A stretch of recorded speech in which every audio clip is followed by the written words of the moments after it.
Hello, salut à tous, salut l'équipe, bienvenue pour ce nouvel épisode de la ligne bleue. Je suis ravi de vous retrouver pour la dernière de l'année, l'épisode 12. On reviendra sous d'autres formats, je vous en dirai plus à la fin de l'émission, mais c'est la dernière cette saison sous ce format hebdomadaire. Je suis ravi de vous retrouver pour ce nouvel épisode. J'espère que vous avez apprécié le spectacle de cette finale de Coupe Stanley qui a réussi à sacrer une équipe dominante avec les Hurricanes de la Caroline. On va revenir sur eux, on avait fait une émission un petit peu centrée sur eux, mais c'est vrai que dans la construction de cette équipe, dans la manière de jouer, il y a eu vraiment une domination importante et complète sur tous les aspects du jeu qui font que les Hurricanes font un très beau champion. Mais on y reviendra un peu plus tard dans l'émission. On va commencer avec les news de la semaine avant de débriefer cette magnifique finale de Coupe Stanley.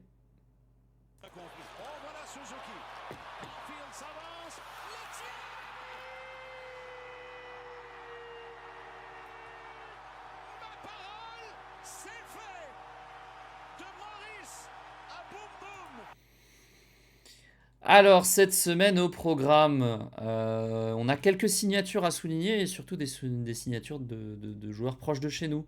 Avec deux joueurs suisses, dont un joueur suisse roman. Alors, il est suisse-canadien plus qu'autre chose. Mais c'est une bonne nouvelle pour l'Europe et on va en parler un petit peu. C'est Théo Rochette qui s'engage avec les Red Wings de Détroit pour un contrat d'entrée. Il sort d'une très bonne saison, hein. Il a mis 50 points cette saison en 53 matchs avec le LHC. À 24 ans, il traverse l'Atlantique pour tenter sa chance. Ça s'est joué à pas grand-chose puisque les franchises NHL avaient jusqu'au 15 pour activer une option dans son contrat et lui donner sa chance. Voilà, les Red Wings ont donné cette chance à Théo Rochette. Alors je pense que c'est pour jouer en NHL. Honnêtement, je ne le vois pas jouer en AHL, mais sait-on jamais, on verra ce que ça donne. On regarde les statistiques de Théo Rochette qui a fait un très bon mondial, hein. Il était sur le premier power play notamment, une médaille d'argent cette année. Mais voilà, 43 points en 46 matchs. Il n'avait pas été sélectionné au JO, mais il s'était bien repris avec cette sélection pour les championnats du monde en Suisse. C'est un joueur qui est vraiment complet. Il a fait tout son junior Québec, enfin son junior majeur pardon, à Québec, avec une saison quand même de 106 points en 65 matchs. Et derrière, il fait des très bonnes saisons à Arena avec 30 points en 47 matchs, 31 en 38.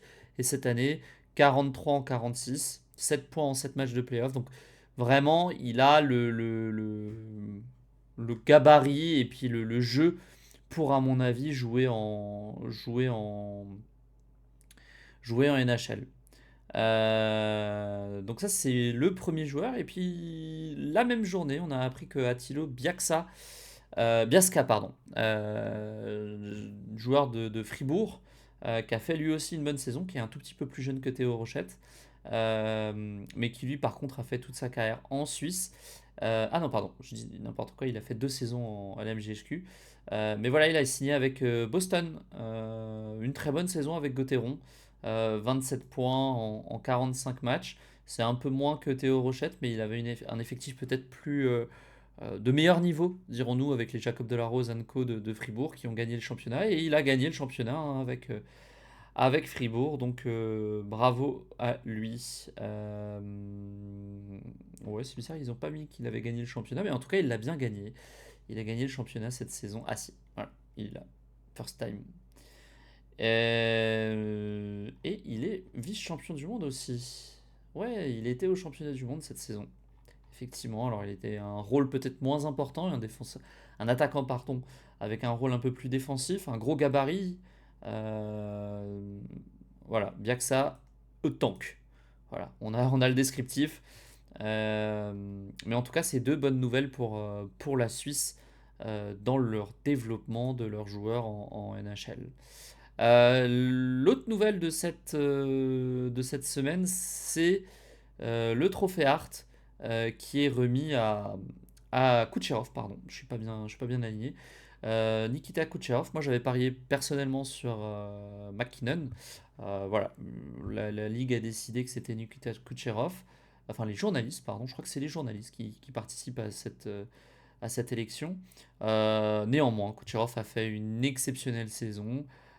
Il a fait 130 points de mémoire. C'est où 100 passes cette saison. Oui, de mémoire, il a 130 points en 76 matchs. Donc énorme saison de la part de Nikita Kucherov qui reçoit pour la deuxième fois ce trophée Hart. Il l'a assez largement gagné, notamment. Alors, le problème est toujours le même, c'est que effectivement, il a fait une très très bonne saison, mais en playoff, il a un petit peu disparu. Il a mis 6 points en 7 matchs contre Montréal. Euh, Maintenant, on rappelle que les trophées, c'est sur la saison régulière, et sur la saison régulière, il l'a clairement pas volé. La question se pose de savoir si Kucherov est le plus grand joueur russe de l'histoire de la Ligue. Euh, Moi, je pense que la question se pose. Alors, difficile de vous dire à 200% ce qu'il en est, mais je pense que de l'impact qu'il a eu, le nombre de Coupes Stanley, maintenant il en est à deux, le nombre de trophées individuels qu'il a gagné aussi, hein, parce que quand même, il faut savoir que le monsieur maintenant en est à 5-6 trophées individuels. Franchement, c'est impressionnant. Et Kucherov mérite ce trophée-là. C'est l'un des joueurs qui est le plus pénalisé, à mon sens, par le côté guerre en Russie, puisque il ne peut pas jouer de championnat du monde, il ne peut pas jouer de Jeux Olympiques avec l'équipe de Russie. Mais voilà, c'est un joueur qui a sa place au Hall of Fame sans hésitation possible et qui verra son maillot retiré du côté de Tampa Bay. Dans les autres nouvelles de la semaine, on a le feuilleton Larkin qui se poursuit. Je vous en avais parlé la semaine dernière avec Dylan Larkin qui aurait, voilà c'est encore du conditionnel mais ça serait quand même plutôt vrai, fait une demande de trade auprès de sa franchise. Il faut savoir que pour ceux qui suivent pas énormément l'idée, c'est que quand même c'est rare de faire cette demande-là en NHL. On n'est pas en NBA où c'est quand même assez courant. En NHL, ça se fait une ou deux fois. Enfin, moi, j'ai pas de souvenir, on va dire, de joueurs qui aient fait de demandes de la sorte. Bon, en tout cas, c'est le feuilleton, on va dire, de l'été du côté du Michigan. Et Détroit aurait demandé. Alors, il faut savoir que dans les contrats, Larkin, il a une clause où il peut choisir de citer que trois équipes où il accepte d'être échangé. Il aurait mis Florida, Vegas et Minnesota dans ces trois équipes. Mais d'après les rumeurs, la direction de Détroit aurait demandé effectivement à ce que Larkin augmente cette clause-là en donnant son accord pour être trade ailleurs. Parce qu'effectivement, il semble que Vegas, qui n'a pas de place sous le cap salarial, Florida, qui a déjà un effectif bien établi, et Minnesota, qui a quand même des gros contrats signés cet été, n'ait pas forcément la place pour le faire venir. Donc à suivre, il sera peut-être échangé lors de la draft ou autre. Salut Lisa, bienvenue. Merci de, merci de venir me voir. Donc à voir ce que ça va donner au courant de l'été. La Pavel Data de la semaine. Bon, c'est une data qui est un peu triste, hein, bon, on va pas se le mentir. On va pas se le cacher, pardon. Mais il faut qu'on en parle. Alors on le savait déjà depuis un petit bout de temps, hein, c'est pas nouveau. Mais va falloir qu'on reprenne tout ça. Où est-ce que c'est la page? Je trouve plus ma page. Voilà.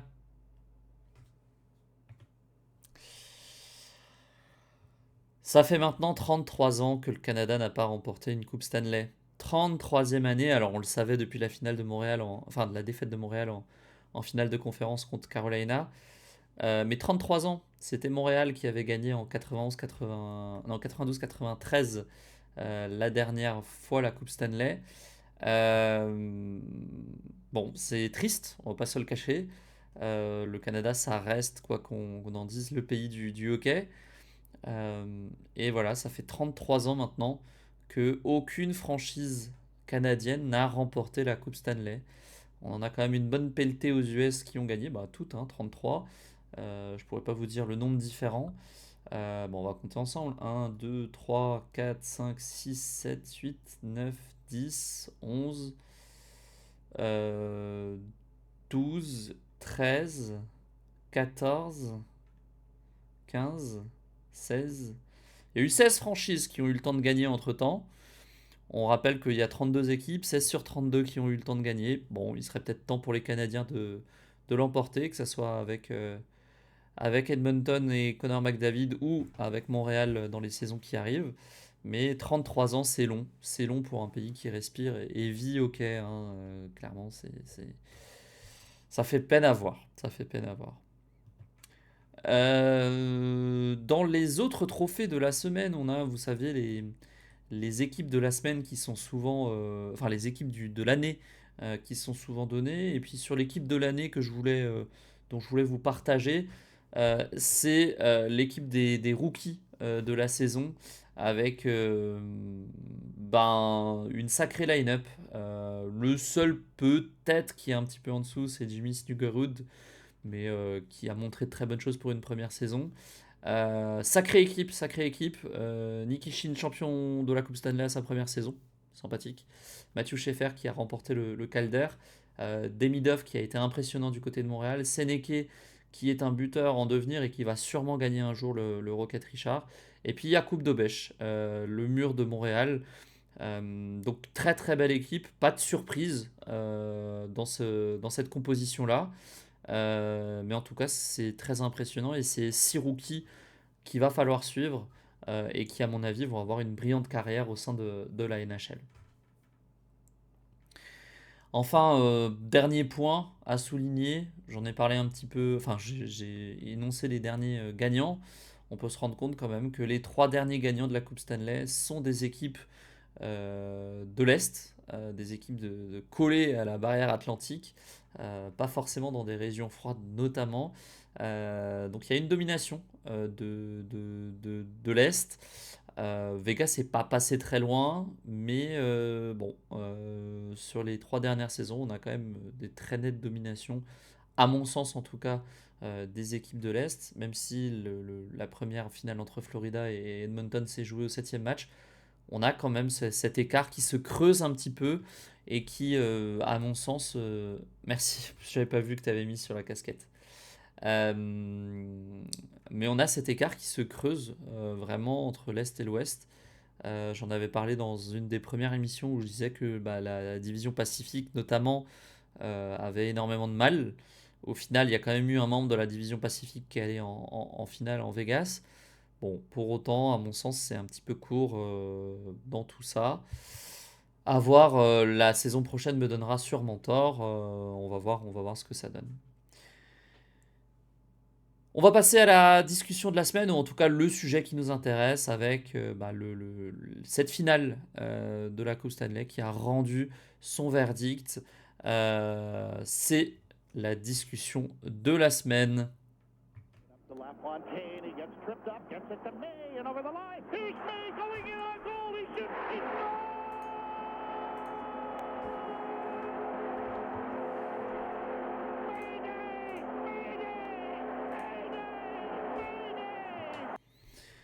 Car oui, nous avons un champion. Je vais vous montrer ça. Bon, vous avez suivi, vous êtes forcément au courant. Mais ça y est, Carolina a remporté sa deuxième Coupe Stanley au terme d'une série assez impressionnante en termes, je dirais, de domination. Euh, J'avais indiqué que si les matchs étaient à haut pointage, il y avait un risque de voir Carolina avoir du mal. Et on a vu que le début de série était quand même assez hasardeux. Alors ils s'en sortent avec le game 2 et le but de Seth Jarvis en OT, mais en overtime, pardon. Euh, mais c'était une série où si les Hurricanes appliquaient leur jeu, euh, partageaient entre guillemets leur façon de voir le hockey et ce côté vraiment domination avec très peu de tirs, bah, il y avait une grande chance pour eux de l'emporter. On s'était parlé, il y avait 2-1 pour Golden Knights, pour les Golden Knights de Vegas, et moi je vous avais dit, bah, j'ai l'impression qu'ils ont pris l'ascendant. Que nenni. Que nenni. Derrière, ils ont eu des énormes matchs. La première ligne avec Stankoven, Jackson Blake et Tyler Hall a continué à performer. Euh, Vraiment très impressionnant. Et puis surtout, il y a eu une arrivée impressionnante. C'est l'arrivée de Brandon Bussi qui intervient dans ce match-là. Et à partir de ce match-là, ben, il n'a plus connu la défaite. Le match le plus dur, à mon sens, c'est le match 4 où il faut vraiment gagner parce qu'ils ne peuvent pas se permettre de laisser Vegas à 3-1. Ils reviennent à 2-2. Derrière, retour aux Hurricanes pour un match qui est globalement maîtrisé. Euh, voilà, on voit qu'au niveau des face-offs, ils ont été très bons. 24 tirs à 25. Surtout, ils ont réussi à reproduire ce côté où ils bloquent vraiment, ils étouffent les équipes pendant une certaine période. Brandon Bussi qui a pris que 2 buts sur ce match-là. Et puis on va le voir lors du dernier match. Il a été exceptionnel avec un blanchissage pour le dernier match de la saison. 23 tirs à 22, mais surtout ce qui a été impressionnant, c'est qu'avant le dernier push final, ils menaient déjà 2-0. Ils ont complètement asphyxié Vegas en deuxième période, qui n'arrivait pas à mettre de tir. Un peu à l'image de Montréal, on se disait, mais c'est pas possible, ils mettent pas de tir, etc. Mais non. Et Julien l'avait souligné lors d'une des missions qu'on avait fait euh, sur Carolina. Ils ont une défense qui est dominante et qui, à mon sens, leur a permis d'avoir cette Coupe Stanley avec des gardiens qui ont été très bons sur les playoffs. Mais la défense a quand même limité énormément le nombre de tirs adverses. On voit que Vegas, qui a été dos au mur, n'a fait que 22 tirs alors que c'est une équipe ultra offensive. Ça parle quand même et ça prouve quand même qu'il y avait une domination importante de la part de Caroline. Les points que je voulais souligner dans la victoire des Hurricanes, c'est que le Hurricanes, c'est une équipe de champions, mais c'est une équipe de champions qui a été construite. 8 ans avec le même coach, je crois qu'à part Tampa Bay, j'ai pas connaissance d'un coach qui est en place depuis plus longtemps que ça. Euh, donc 8 ans avec le même coach, ça permet d'avoir des fondamentaux. Alors Rob Brind'Amour, on en parlera un petit peu après, mais voilà, c'est un effectif qui est profondément stable. Je pense à 2 exceptions près, parce qu'il y a effectivement l'arrivée d'Ehlers il y a très peu de temps, et de Tyler Hall il y a 1 an et demi. Mais en dehors de ça, c'est un effectif qui s'est construit dans la durée. Alors, il y a eu des coups de poker qui ont fonctionné, d'autres pas. On se rappelle du transfert de Nekas contre Rantanen. Rantanen, au final, qui ne reste pas. Mais dans cet échange, il récupère un Stankoven. Stankoven qui a été essentiel dans la victoire de la Coupe Stanley. Il récupère aussi dans cet échange Tyler Hall. Euh, donc, bon, l'un dans l'autre, enfin, dans l'échange qui fait venir. Euh, ouais, c'est Rantanen et Tyler Hall qui sont échangés, effectivement, contre Nekas à l'époque. Donc, voilà, vraiment impressionnant. Moi, j'aime beaucoup cette construction avec un très bon mix entre de la draft. Bah, dans les joueurs draftés, on va regarder un petit peu l'équipe. Je vais retrouver le Elite Prospect des Hurricanes. Mais dans les joueurs draftés, on a, si je vous montre ça, on a quand même un bon nombre de joueurs draftés. Alors, Bussi, il n'a pas été drafté, mais c'est les Hurricanes qui lui ont donné sa chance. Nikishin, il est drafté par Carolina. Slavin, il est à Carolina depuis 10 ans. Il a été drafté là-bas. Sébastien Aho, drafté là-bas. Jackson Blake, drafté là-bas. Jankowski, il n'est pas drafté là-bas, mais ça fait je sais pas combien de temps qu'il est là-bas. Jarvis, drafté là-bas. Martinook, ça fait 6-7 ans qu'il est là-bas. Stahl, ça fait 12 ans qu'il est là-bas. Sechnikov, drafté. Ce que je veux dire par là, c'est qu'on a tendance, dans le sport moderne et dans le sport moderne de manière générale, à être impatient, à vouloir des résultats tout de suite. Et c'est normal, on est dans une société de consommation. Mais voilà, il faut du temps pour qu'une équipe apprenne à se connaître, apprenne à jouer ensemble, apprenne cette philosophie de jeu que le coach a voulu leur transmettre. Et ça fonctionne, ça marche. Donc chapeau à eux, c'est une vraie victoire construite sur la durée, ça fait 8 ans qu'il y a le même coach, ils ne se sont pas qualifiés les premières années en playoff, ils se sont qualifiés par la suite, etc. Et maintenant, c'est une équipe qui de manière récurrente arrive en finale de conférence, et donc on savait que l'opportunité, elle était là, il y avait une possibilité d'eux, et donc forcément, s'il y a l'opportunité de gagner, il y a un moment où la pièce elle tombe du bon côté, ben c'est cette année avec des gardiens qui ont été présents, avec des jeunes qui ont éclos, on pense à Stankoven, on passe à Jackson Blake, euh, et c'est un bon mix, il n'y a pas que des jeunes, il n'y a pas que des vieux. Euh, les joueurs dominants, bah, il y en a, hein, c'est qu'André Miller, il a que 26 ans, Jackson Blake 22, Stankoven il doit en avoir 23, ouais, il en a 23, Svechnikov il en a 26. Et au final, bah, c'est un mix qui a pris, c'est un coach qui a eu une vision et qui a été écouté. Et ça, c'est vraiment agréable. Je trouve que ça change un petit peu de Vegas, par exemple, où c'est all-in à chaque fois. Et il n'y a pas ce côté, il y a pas ce côté construction qu'on peut espérer et qu'on peut attendre de ce type d'équipe. Je vais essayer de vous retrouver ouais, les contrats des Hurricanes. Parce que notamment, il y a un point qui est à prendre en ligne de compte et qu'il faut, à mon avis, euh, garder en tête, c'est que les Hurricanes, il y a très peu de joueurs, voire pas du tout, qui sont en fin de contrat. On regarde la base, Sébastien Aho n'a que 28 ans, Ehlers en a 30, Svechnikov en a 26, Jarvis 24, Stankoven 23, Jackson Beck 22. Kotkaniemi, c'est encore autre chose parce que je pense qu'il ne va pas faire de vieux os du côté de Carolina. Mais franchement, c'est impressionnant. William Carrier, c'est pareil, il est signé, il a 31 ans, il a encore toute la force de l'âge, il a encore tout ce qu'il faut pour jouer un certain temps, et il est signé pour 4 ans par exemple. Le seul vraiment enfin les deux seuls joueurs qui ne sont signés que pour très peu de temps, c'est Jordan Martinook et Jordan Stahl. Mais Martinook, pour l'instant, il ne montre pas de signe de ralentissement. Et Jordan Stahl, à 37 ans, bah, il n'a peut-être pas envie de rempiler pour plus d'une saison. Donc il a encore un an de contrat l'année prochaine. Il aura 38 ans à la fin de son contrat. Peut-être qu'après avoir gagné 2 Coupes Stanley, il aura envie de s'arrêter là. On va voir un petit peu en défense. En défense, il y a Nikichin qui doit signer un contrat, mais ils ont de la place, hein, ils ont de la place sous le cap salarial. La projection, c'est 104 millions de cap salarial.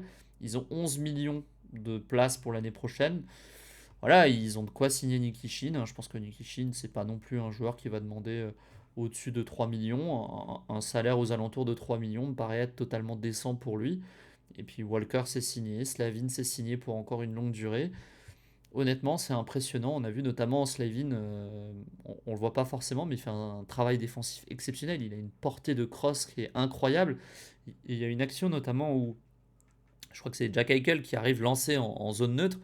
Et là, Slavin va tendre sa crosse pour taper le palet, mais il a au moins, je sais pas, 4 mètres d'allonge. Enfin, c'est vraiment impressionnant ce qu'il est capable de puck check à vitesse, en plus à haute vitesse, etc. Et puis les contrats sont pas horribles, quoi. Ce que je veux dire par là, c'est que bah, Slavin à 6 millions, c'est pas cher. André Miller à 7 millions 5, c'est pas cher. Alors, on est toujours attention, il faut faire attention aux blessures, etc. Mais il n'y a pas d'énormes contrats. AO a fait des playoffs un peu décevants. Pour autant, bah, défensivement, c'est quelqu'un d'ultra responsable, hein, comme peut l'être Barkov. C'est un peu le même type de joueur, on est un peu moins gros, mais toujours aussi impressionnant. Et pour autant, c'est pas des mauvais contrats. Ehlers, c'est pareil, il fait une saison un petit peu. Il fait une bonne saison, mais pas exceptionnelle. Mais c'est encore lui qui va donner le but vainqueur de la Coupe Stanley hier soir. En tout cas, c'est impressionnant et c'est quelque chose qui, à mon sens, est parti pour durer. L'autre point que je voulais souligner, c'est Rob Brindamour. Alors d'ailleurs, il faut que je vous montre ça. C'est exceptionnel. Ils ont changé la photo de Rob Brindamour sur Elite Prospect. J'avais jamais vu ça, mais ça c'est exceptionnel. The Big Rob, ah c'est fou. J'avais pas vu. Ah, il a claqué la chemise et tout hier. Et mais encore une fois, chapeau, regardez, dès qu'il a arrêté sa carrière, entre guillemets, il est resté dans le giron des Hurricanes. Et derrière, il fait 8 années en tant qu'assistant coach, non 7, et puis après il prend l'équipe en 2018. Et on lui a laissé le temps. On lui a laissé 8 ans pour aller chercher un titre. Euh, et je pense que des équipes comme Montréal font un petit peu pareil avec Martin Saint-Louis, mais c'est ce qu'il faut faire, à mon sens, pour envisager de gagner et de construire vraiment quelque chose d'impressionnant sur la durée. Euh, voilà, il a gagné un Jack Adams, il a gagné une Coupe Stanley, il a que, entre guillemets, 55 ans, il peut coacher peut-être encore 10 ans en NHL, et c'est impressionnant, et on rappelle qu'il a gagné en tant que joueur la Coupe Stanley en 2002-2003, je ne sais plus quand les Hurricanes l'ont gagné, euh, en tant que joueur, en tant que capitaine, et cette saison, il l'a gagné en tant que coach de la même équipe. C'est vraiment la légende des Hurricanes. On rappelle que Rob Brind'Amour a une carrière exceptionnelle, hein. C'est un Hall of Famer en tant que joueur, l'un des meilleurs pointeurs de l'histoire de la NHL. Mais en tout cas, au contraire de Gretzky par exemple, euh, c'est quelqu'un qui aura réussi son après-carrière. Euh, et en plus de ça, il a un jeu très particulier. Il a inculqué ce jeu défensif étouffant, vraiment empêchant les joueurs adverses de tirer, qui est sa marque de fabrique, avec des palets à la cage, une activité importante, un patinage important, mais toujours défensivement être responsable, etc. On se rappelle du premier match contre Montréal où ils perdent. euh, on se rappelle de Rob Brind'Amour qui souligne que c'est le pire match défensif de son équipe et il a vraiment cette base défensive. Ce qui est marrant, hein, parce que pour un coach, d'avoir une base défensive quand on est l'un des meilleurs pointeurs de l'histoire de la NHL, c'est assez drôle. Mais effectivement, il a battu ses succès là-dessus et force est de constater que ça fonctionne, ça marche pour les Hurricanes et pour lui. Le dernier, l'une des dernières choses que je voulais souligner sur les Hurricanes, et on est obligé d'en parler, c'est le trophée de Conn Smythe qui a été remis à Jordan Staal. Jordan Staal, 37 ans et qui a été exceptionnel lors de ses finales. Euh, il fait des saisons, c'est un métronome. Je ne sais pas si vous voyez, mais 38 points, 36 points, 34 points, 30 points, 36 points, 36 points. C'est vraiment le joueur métronome par. Voilà, il a jamais été autre chose que un deuxième ou un troisième centre, mais c'est un joueur qui est défensivement responsable, un énorme bonhomme qui est capable de gagner des angos. J'ai vu une stat passer, mais il a gagné 70% de ses angos en finale. 70%. Vous tombez contre les meilleurs, entre guillemets, en face, et vous gagnez 70% de vos angos. C'est exceptionnel comme stat. Moi personnellement, je pensais que ça allait être Mitch Marner qui allait l'avoir parce que Mitch Marner a fait une saison exceptionnelle et des playoffs historiques. Euh, pour autant, ils ont décidé de le donner à Stahl et c'est pas une mauvaise chose. Déjà l'année passée, il avait été donné à l'équipe perdante. Là, en l'occurrence, ça me paraissait logique. Enfin, pas sur le coup, mais a posteriori en y réfléchissant, il a un tel impact. Il a été mais exceptionnel sur les derniers matchs.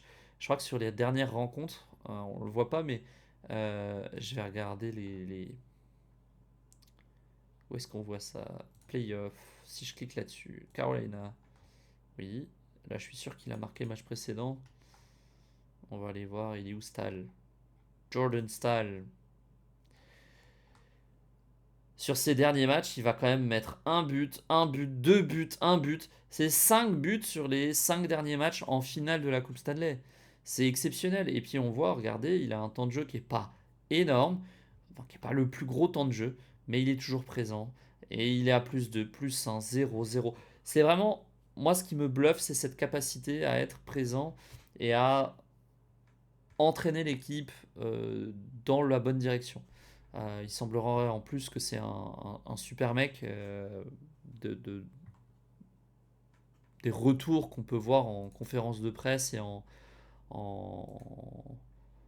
sur les anciens coéquipiers à Jordan Stahl. Euh, voilà, c'est exceptionnel. Sacrée famille quand on y pense, hein, quand même, avec les frères Stahl qui du coup partent sur deux coupes Stanley. Ah non, c'est vrai qu'il perd en finale, Eric. Et Eric, il perd en finale et il part à la retraite derrière. Ouais, c'est ça. Il joue une dernière saison avec Florida, il perd contre Vegas en finale, mais Il avait gagné une première Coupe Stanley très jeune lors de sa deuxième saison, je crois, de mémoire. Ouais, c'est ça. En tout cas, voilà, ça fait plaisir de voir la NHL qui se focus pas foncièrement uniquement sur le côté point, le côté scoring. On a un joueur qui a peut-être plus de vocation défensive, il joue en infériorité, il tue des pénalités, il prend des angos, mais il a été essentiel. Et c'est vrai que dans ce collectif, il fallait en ressortir un. Ils ont décidé de ressortir Jordan Stahl. Et franchement, chapeau à lui. Chapeau à lui. Il fait partie du Triple Gold Club en plus, hein. Il a gagné les Jeux Olympiques, il a gagné les championnats du monde et la Coupe Stanley à 2 reprises maintenant. Donc chapeau à lui, quelle carrière, et il a encore un an à jouer. On lui souhaite le meilleur, dirons-nous, pour cette prochaine année. Je sais pas s'il peut ne pas continuer, peut-être qu'il va dire écoutez, bon voilà, j'arrête là, j'ai tout donné, j'ai plus rien. Ça serait beau de s'arrêter au plus haut, mais bon, difficile de s'arrêter alors que ça fonctionne, quoi. Donc dans l'idée, je peux comprendre qu'il souhaite continuer.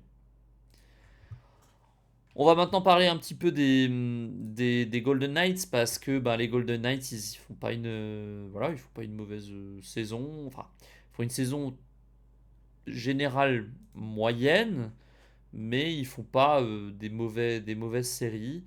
Ils sont sur une très bonne dynamique au moment où ils arrivent en playoff. Alors, c'est toujours ça un peu le piège, c'est que ben, on arrive en playoff en étant à la lutte et donc du coup on est lancé.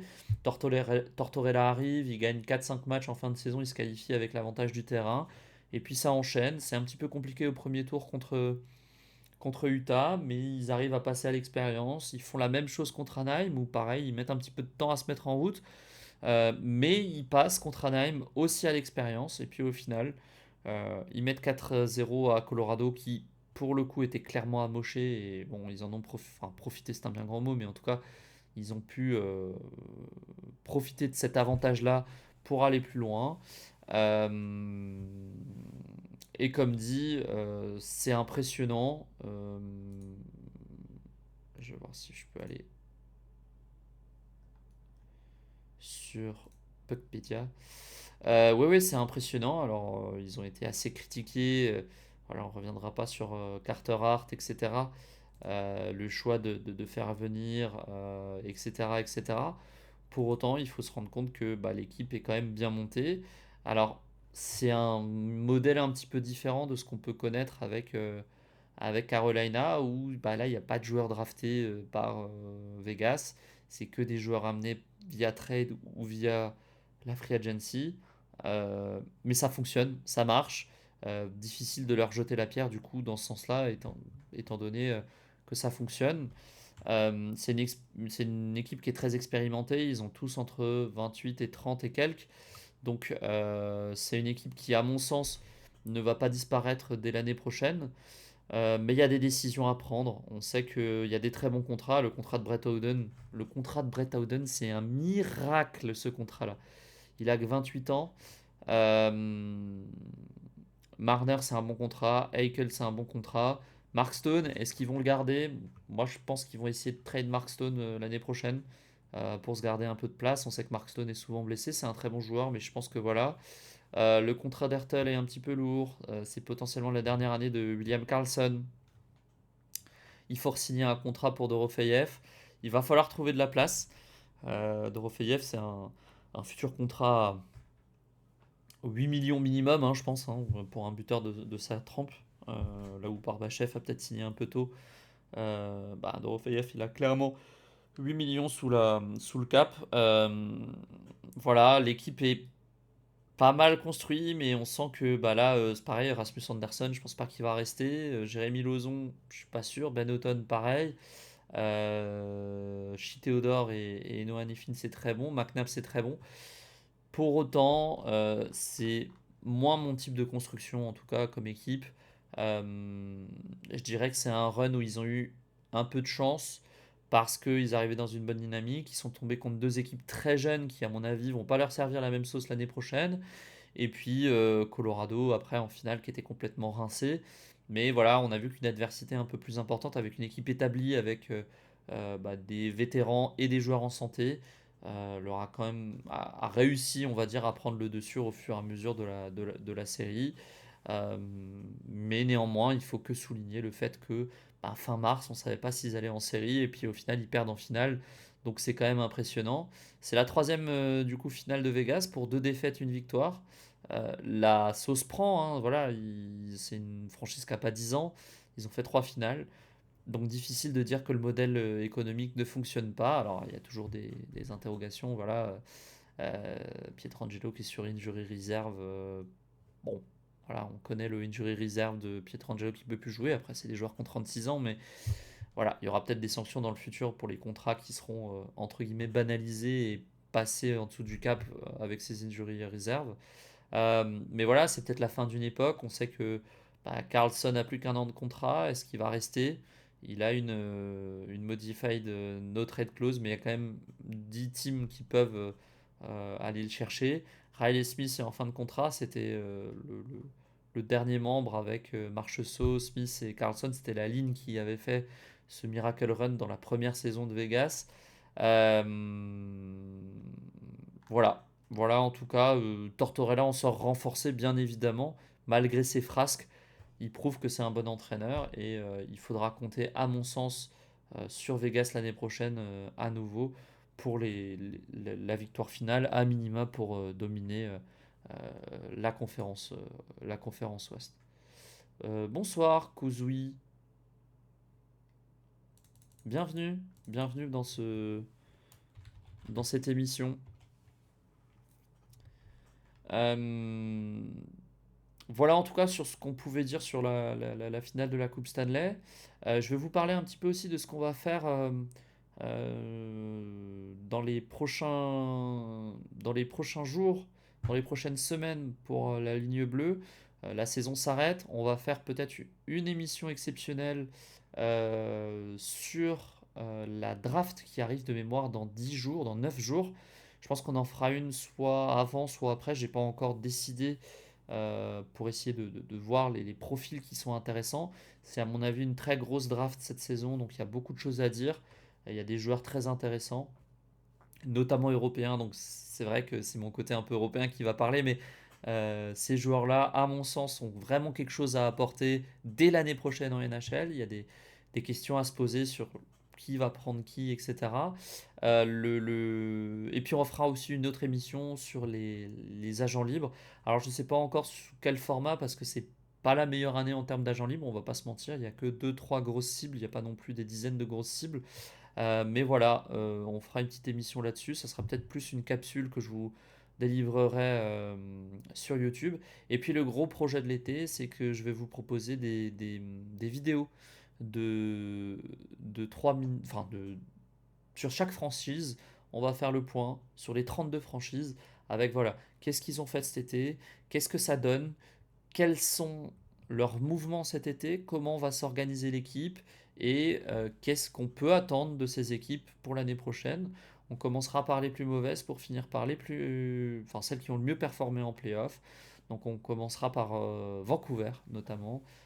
Et on essaiera de vous faire des petites émissions, enfin j'essaierai de vous faire des petites émissions d'une dizaine, une quinzaine de minutes sur chaque équipe pour que je puisse vous faire un tour général de tout ça et j'essaierai de les mettre en ligne, que ce soit sur Spotify, sur YouTube, principalement pour que vous puissiez les regarder cet été et que vous puissiez profiter, entre guillemets, un petit peu de euh, la NHL malgré le fait qu'il n'y ait pas de glace avant les 3 prochains mois.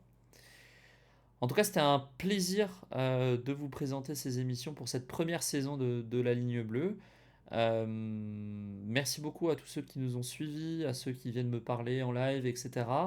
Ça me fait toujours très plaisir. Euh, Merci Lisa, c'est gentil. De vous présenter ça. J'espère revenir la saison prochaine avec un petit peu plus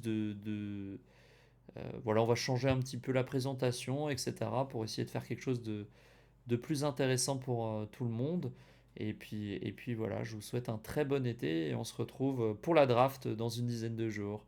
Allez, ciao la team, merci encore.